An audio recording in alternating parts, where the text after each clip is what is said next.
Hey, I'm going to talk to you about the Hardy-Weinberg equation.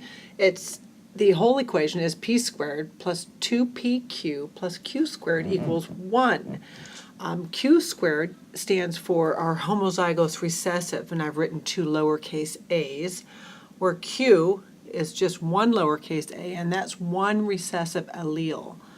P is our dominant uppercase A, so it's one dominant allele. And I want to say here that P plus Q equals 1, and that's something we're going to come back to when I give you a problem.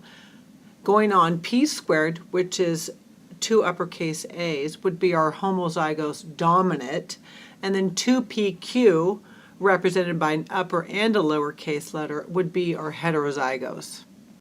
Okay, so here's our problem. A sample population of homozygous recessive is 36 out of 100.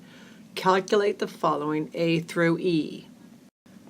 Now, it's important to remember when asking for a frequency, you're going to give a decimal. When asking for a percentage, then give a percentage. A decimal is always better than a percentage when you're trying to calculate.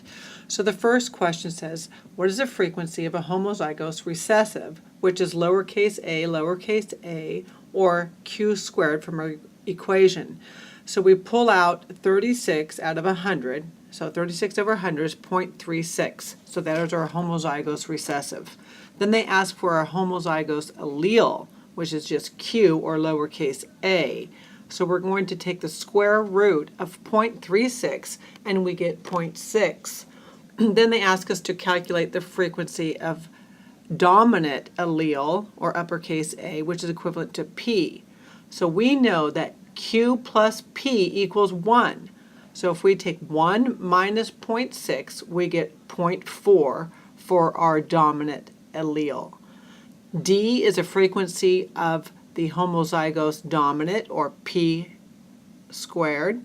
We get 0.4, and we're going to square it, and we get 0.16 for our frequency of our homozygous dominant. And then on E, they're asking for the frequency of our heterozygous, which is 2PQ.